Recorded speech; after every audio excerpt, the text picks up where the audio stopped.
जला हुआ पेपर का टुकड़ा मिला है जांच के दौरान पटना के खेमनीचक स्थित स्कूल में, जहां पे बच्चों को ठहराया गया था, उनको रटाया गया था क्वेश्चन।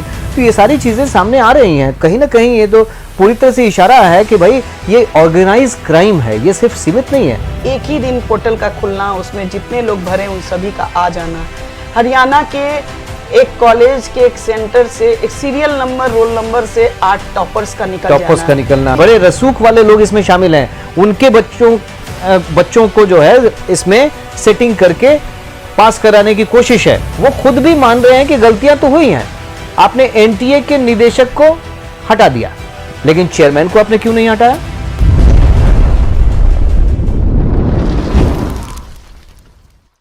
नीट यूजी परीक्षा में धांधली को लेकर देश भर में हंगामा मचा हुआ है और ये हंगामा आगे भी जारी रहने की संभावना है। देर से ही सही, सरकार ने पेपर लीक मामले की जांच सीबीआई से कराने का फैसला ले लिया और सीबीआई ने जांच शुरू भी कर दी है। लेकिन छात्र संशय में है। जिन्होंने परीक्षा पास की है वो भी, और जिन्होंने परीक्षा नहीं पास की है वो भी। क्या होगा? क्या परीक्षा कैंसिल होगी? क्या फिर से एग्ज़ाम होगा?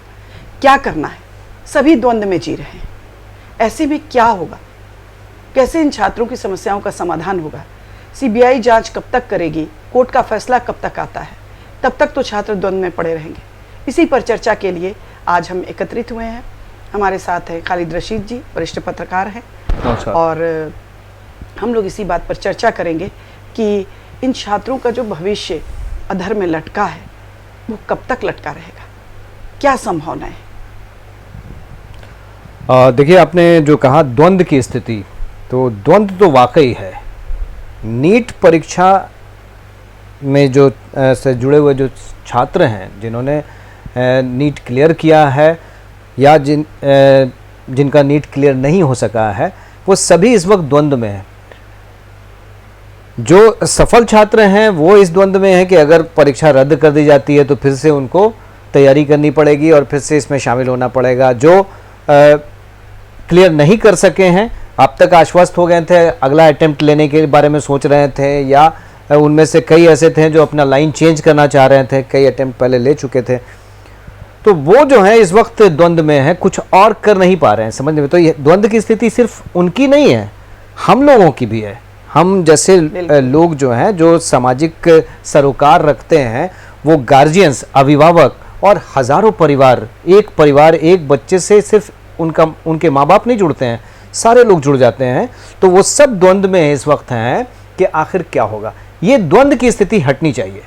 या तो ये बात तो स्पष्ट हो गई ना सुनीता जी कि इस एग्जाम में बहुत सारी धांधली हुई है और जो परत दर परत जांच आगे बढ़ रही है। सीबीआई को जांच आपने दे दी, ईओयू ने उससे पहले यहाँ पे जो जांच की, और उस जांच के क्रम में जो चीज़ें सामने आ रही हैं वो स्पष्ट तौर पर इशारा कर रही हैं कि ये तो राष्ट्रव्यापी प्रॉब्लम है। ये किसी एक सेंटर से, बिहार से या गुजरात से या महाराष्ट्र से जुड़ा हुआ मसला नहीं है, ये राष्ट्रव्यापी है।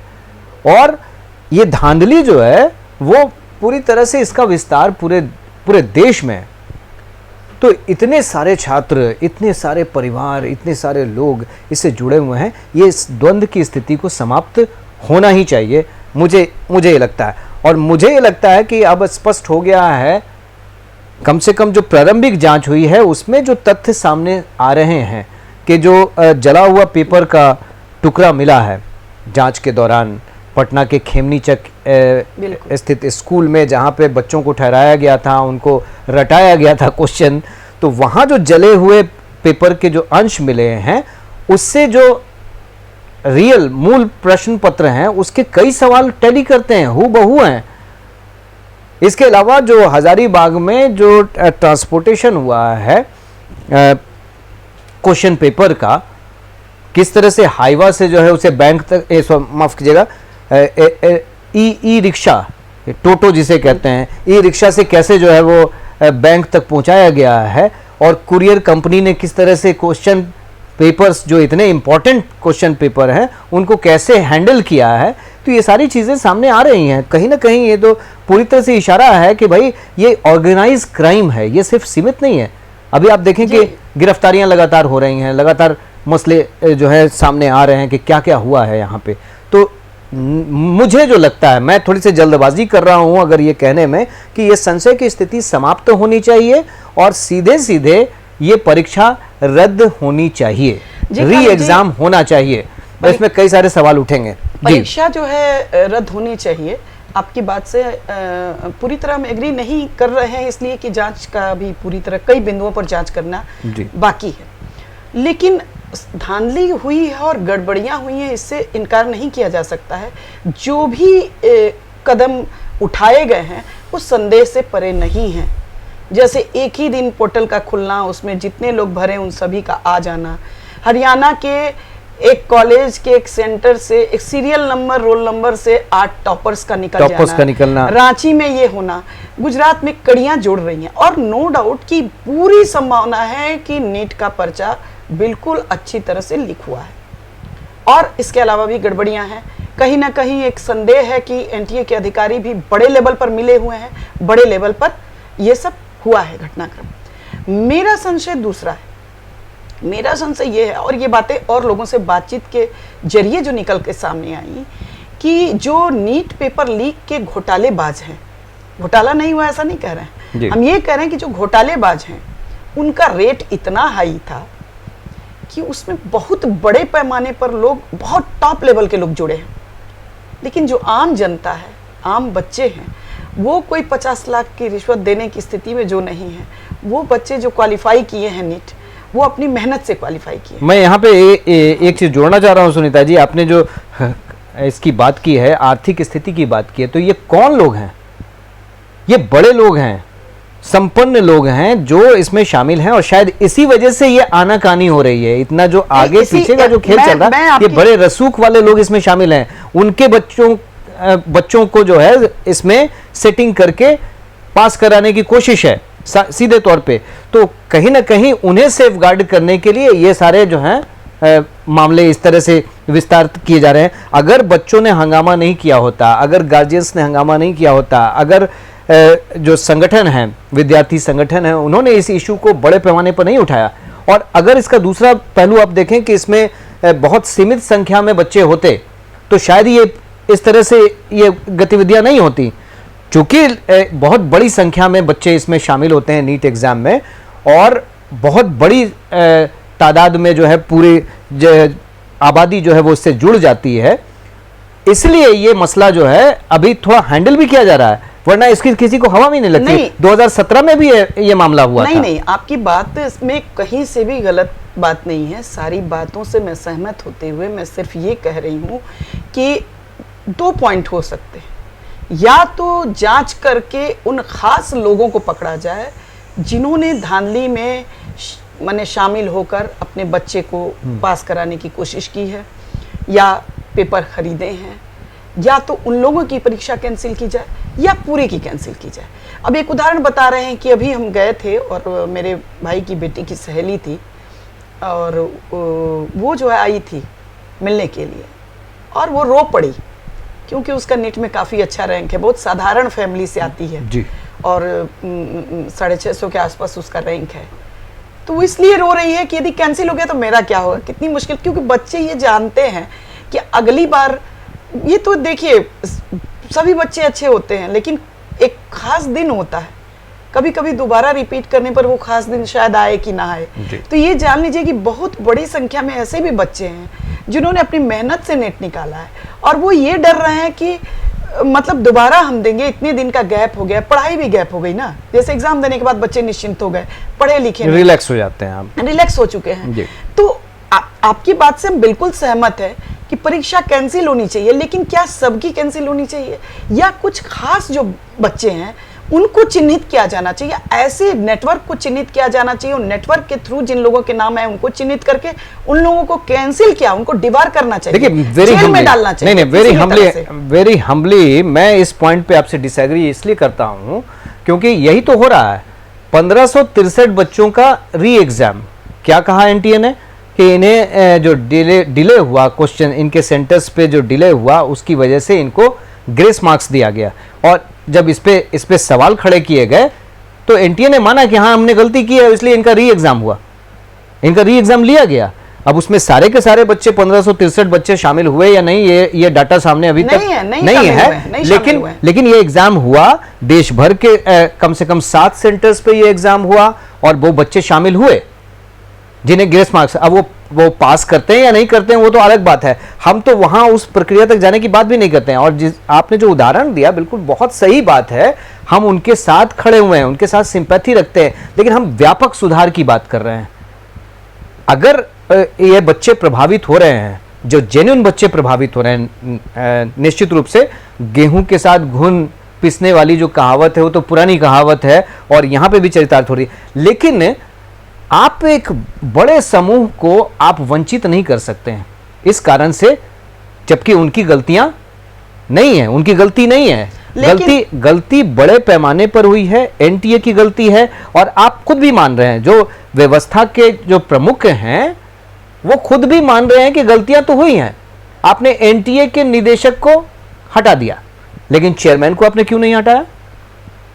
निदेशक को हटाना इसका मतलब आप मान रहे हैं कि एनटीए से गलती हुई है, एग्जाम कराने में, व्यवस्था करने में जो सारी चीजें होती हैं, लेकिन जो चेयरमैन, जो सारे important decision, last time decision जो उनके जरिए लिए जाते हैं, उनको आपने छोड़ा हुआ है।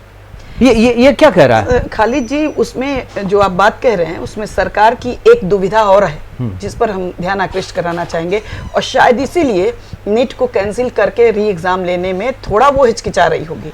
दुविधा ये है कि देखिए, एनटीए का जो गठन हुआ था वो सेंट्रलाइज एक एग्जामिनेशन पद्धति डेवलप की है ये लोग। इसके पहले सीबीएसई एग्जाम लेती थी, आईआईटीज लेते थे, जो भी एग्जाम कंडक्ट कराते थे, उनके पास अपना बहुत बड़ा नेटवर्क था। एनटीए के साथ सबसे बड़ी दिक्कत यही है कि एग्जामिनेशन लेने का जो नेटवर्क होना चाहिए, ये लोग कई प्राइवेट स्कूलों का सहारा लिए हैं, इनके पास उतना सिस्टमेटिक तंत्र विकसित नहीं था और आनन फानन में इनको एग्जाम इनके हैंडओवर कर दिया गया, जिसका खामियाजा भुगतना पड़ा। आपकी बात अगर सही मान ली जाए, आज यदि नीट एग्जाम ये दोबारा लेते हैं, अभी तो आप देखें ना, ये क्या कहते हैं, नेट का एग्जाम कैंसिल हुआ है, यूजीसी नेट एनटीए ने लिया था। हम इस बात से एग्री करते हैं कि कहीं ना कहीं सरकार भी असमंजस में आ चुकी है एनटीए को लेकर, कि शायद इसके गठन में कहीं ना कहीं कोई गड़बड़ी हुई है या कहीं ना कहीं कुछ मिस्टेक हुई है जिसके चलते चीजें कंट्रोल में नहीं आ रही हैं। और ऐसे में वो हाथ जलाना नहीं चाहेगी, वो दोबारा नेट लेगी तो कैसे लेगी? क्या सीबीएसई लेगी, क्या फिर से एनटीए लेगी? और फिर से एनटीए लेगी तो उसका तंत्र, उसका नेटवर्क वही है, तो क्या होगा? तो सवाल तो ये उठता है ना सुनीता जी कि आपने हाफ हार्टेड एफर्ट क्यों लिया? अगर एनटीए को लेकर संशय है तो आपने हाफ हार्टेड क्यों लिया? वन नेशन वन एग्जामिनेशन का सिस्टम आपने क्यों लागू किया? आपकी तैयारी अगर नहीं थी, अगर आप इतने बड़े एग्जाम्स को, इतने इंपॉर्टेंट एग्जाम्स को जो भविष्य के डॉक्टर समाज को देने वाले हैं, अगर आप इस तरह से संपन्न करा रहे हैं, इस तरह इतनी धांधलियां हो रही हैं जो सबके सामने है, सरफेस पे आ रही हैं और ये एस्टेब्लिश हो रहा है, और सीबीआई जांच कर रही है, सीबीआई जो जांच कर रही है उसमें भी वो चीजें सामने आएंगी, स्पष्ट तौर पे सामने आएंगी। लेकिन ये जो प्रोसेस डिले है, तो मैं ये कह रहा हूं कि हाफ हार्टेड क्यों? आपको अगर रिफॉर्म से मतलब है तो टेक ए डिसीजन नाउ। ये जो द्वंद्व की स्थिति मची हुई है, कंफ्यूजन की स्थिति मची हुई है, ये खत्म होनी चाहिए। ये शिक्षा के हित में है, छात्रों के हित में है। जो नीट छात्र हैं या अन्य तरह के, पेपर लीक कोई नीट तक ही सीमित नहीं है। आपको एक व्यवस्था तो डेवलप करनी होगी इन समस्याओं से निपटने के लिए। आप देखें कि गुजरात में पिछले 7 सालों में कितने पेपर लीक के मामले सामने आए, यूपी में कितने सारे पेपर लीक के मामले सामने, कर्नाटक में पेपर लीक के कितने सारे मामले हैं। आपको याद होगा कि रंजीत डॉन नालंदा से पकड़ा गया था, और ये भी एक आश्चर्य की बात है कि सारे फ्रॉड नालंदा से ही क्यों पकड़े जा रहे हैं। रंजीत डॉन पहले पेपर लीक का बहुत बड़ा नेटवर्क चलाता था, उस समय तो एनटीए नहीं थी, लेकिन उस समय भी बड़े पैमाने पर बहुत लोगों को उसने मेडिकल की डिग्री दिलाई। पहले तो सुनीता जी एग्जामिनेशन के पेपर्स जो हैं वो बाहर 2 दिन पहले बाहर बिकते थे, ऐसा होता था और लोगों को मिल जाते थे। और कॉम्पिटिटिव एग्जाम्स की बात तो छोड़िए, जो यूनिवर्सिटी के एग्जाम्स होते थे उनके पेपर्स भी पहले बाहर निकल आते थे। मैट्रिक के एग्जाम्स के पेपर जो हैं, क्वेश्चन जो हैं वो आउट हो जाते थे। तो ये तो पहले से चलता रहा। ये कहने का अर्थ ये नहीं है कि ये व्यवस्था इसी तरह से चले। आपने इसी व्यवस्था को काउंटर करने के लिए एनटीए बनाया। नहीं, आपकी बात मैं थोड़ा सा कंप्लीट कर लेती हूँ खालिद जी, उस बात को तो उसके बाद जी। मेरा सिर्फ ये कहना था कि एनटीए का गठन ट्रांसपेरेंसी लाने के लिए किया गया था, उद्देश्य गलत नहीं था, लेकिन ये तो बिल्कुल सत्य है कि उद्देश्य गलत ना होते हुए भी इनकी तैयारी पुख्ता नहीं रही है। एनटीए का गठन इन्होंने किया, उसको और पुख्ता तैयारी के साथ इनको करना चाहिए था और प्रॉपर तंत्र विकसित करने के बाद करना चाहिए था। थोड़ा जल्दबाजी हुई है और ये जब अपने मानदंडों पर खरा नहीं उतरा है, लोगों की उम्मीदों पर खरा नहीं उतरा है, तो ये सरकार को स्वीकार करना होगा कि कुछ गड़बड़ियां हैं। लेकिन लास्ट जो आपकी बात का एक्चुअली कंक्लूजन हम ये निकालना चाह रहे हैं कि एनटीए को भंग कर देना, जैसे शायद आपका आशय यही है कि उसको भंग किया जाए या जो भी। नहीं, मैं एनटीए को भंग करने की बात नहीं कर रहा हूं, मैं आमूलचूल परिवर्तन की बात कर रहा हूं। पहले जब तक आप ये जिम्मेदारी नहीं लेंगे कि हाँ एनटीए से गलती हुई, आप तो ये मान रहे हैं कि एनटीए से गलती हुई, आपने निदेशक को हटा दिया, मैं ये कह रहा हूं कि चेयरमैन साहब को भी हटाइए, जो इंपॉर्टेंट डिसीजन लिए जा रहे थे उनको भी हटाइए और आमूलचूल परिवर्तन कीजिए। एनटीए की व्यवस्था में जो ट्रांसपेरेंसी है वो वाकई ट्रांसपेरेंसी दिखनी चाहिए और जिस तरह से एग्जाम एनटीए कंडक्ट करा रहा है वहां पे जो कमियां आ रही हैं ये जांच चलती रहनी चाहिए। मैं एग्जामिनेशन, नीट एग्जामिनेशन रद्द करने की बात अगर कर रहा हूं तो इसका मतलब ये नहीं कर रहा हूं कि जांच रोक दिया जाए, जांच चलेगी और ये इसमें जितने भी दोषी लोग हैं उनको कड़ी से कड़ी सजा दी जानी चाहिए। नए कानून भी लागू हो गया जिसमें स्ट्रिंजेंट एक्शन जो है लिया जाएगा, जो नकल रोकने का जो कानून सरकार ने लाया है, आनन फानन में उसे लागू भी कर दिया गया ताकि इस तरह की गतिविधियों पर रोक लगाई जा सके। लेकिन इसके बावजूद पेपर लीक के जो किस्से हैं वो खत्म नहीं हो रहे हैं। लेकिन हम ये जरूर बोलते चले, आपने बहुत ही महत्वपूर्ण मुद्दा उठाया उन बच्चों का जिन्होंने एग्जाम क्लियर कर लिया है और जो जेन्युइन है, जिन्होंने सही तरीके से मेहनत करके रातों में जाग के तैयारी की और एग्जाम क्लियर किया है। वाकई उनके साथ मेरी सिंपैथी है, उनको प्रॉब्लम होगी, लेकिन एक बड़े परिवर्तन के लिए कहीं ना कहीं त्याग की गुंजाइश है। और मैं ये जरूर कहूंगा पूरे कॉन्फिडेंस के साथ कि ऐसे बच्चे जो जेन्युइन बच्चे होते हैं उसमें से 95% बच्चे री एग्जाम अगर होता है तो वो अच्छा करेंगे, इसकी गारंटी है उनको, क्योंकि वो जेन्युइन है। और क्वेश्चन जो है एक दिन खराब हो सकते हैं, आपने सही बोला कि कोई पर्टिकुलर डे खराब हो सकता है किसी का, तो वो तो लक बाई चांस वाली बात हो जाती है। लेकिन जो जेन्युइन है, जो पढ़ने वाले बच्चे हैं, जो मेहनत करने वाले बच्चे हैं, वो री एग्जाम्स भी होगा तो वो क्लियर कर लेंगे। लेकिन हाँ, उनका ये सेक्रीफाइस होगा और ये सेक्रीफाइस नीट एग्जामिनेशन को क्लीन कर पाएगा, क्योंकि अगला जो एग्जाम होगा, री एग्जाम जो होगा, उसमें कम से कम हम ये अपेक्षा कर सकते हैं कि ये जो गलतियां हुई हैं, जिस तरह से पेपर लीक हुआ है और कैसे पेपर लीक हुआ है, किस तरह से क्वेश्चंस को यहाँ से वहाँ डिलीवर किया गया है, बैंकों तक पहुँचाया गया है और रिसीविंग एंड पर क्या गलतियाँ हुई हैं, वो सब चीज़ें सामने आ रही हैं, तो वहाँ पे रोक लग पाएगी, नियंत्रण हो पाएगा। जी बिल्कुल, मेरा भी ये कहना है, जैसे सरकार भी कोई निर्णय मेरे ख्याल से जांच रिपोर्ट आने के बाद ही लेगी। हम आप भी एक अनुमान लगा रहे हैं, एक आकलन लगा रहे हैं। आकलन सत्य है, कितना सत्य है, कितना परसेंट सत्य है, वो जब तक जांच पूरी नहीं हो जाती है तब तक तो आप क्लियर कट कुछ भी नहीं कह सकते। तो सरकार भी अपना मेरे ख्याल से शायद यही सोच रही है कि जांच रिपोर्ट आने के बाद ही कुछ कड़ा एक्शन लिया जाए या जो भी लिया जाए। मेरी संवेदनाएं दोनों के साथ हैं, जो नीट परीक्षा पास किए हुए जेन्युइन अभ्यर्थी हैं उनके साथ भी हैं, और जो कहीं इन फ्रॉडों के चक्कर में कुछ लोग जो बच्चे रह गए हैं उनके साथ भी हैं। तो ऐसे में मेरा थोड़ा द्वंद्व है। आपका जो इशारा है कि नीट परीक्षा कैंसिल कर देनी चाहिए, उसमें मेरा द्वंद्व ये इन परिस्थितियों में तो कैंसिल कर देना चाहिए। हाँ बिल्कुल, मे बी ये भी हो सकता है। और मेरा द्वंद्व ये है कि यदि मुट्ठी भर लोग हैं तो उनको चिन्हित किया जाए और उनको दंडित किया जाए और इतनी कड़ी सजा दी जाए कि दोबारा कोई हिम्मत न करे कोई गार्जियन ऐसा करने की। हम उस पर ज्यादा फोकस करना चाहेंगे। उनको दंडित करना बहुत ही आवश्यक है। बिल्कुल। तो हम लोग चर्चा को यहीं विराम देते हैं खालिद जी, है ना। तो नीट अभ्यर्थियों की जो समस्याएं हैं वो अनंत है, हम लोग सिर्फ बातचीत ही कर सकते हैं, आगे की कार्रवाई तो सरकार को करनी है। और हम उम्मीद करते हैं कि अब से भी सरकार कड़ा कदम उठाएगी और उनकी समस्याओं का समाधान करने के लिए त्वरित पहल शुरू करेगी।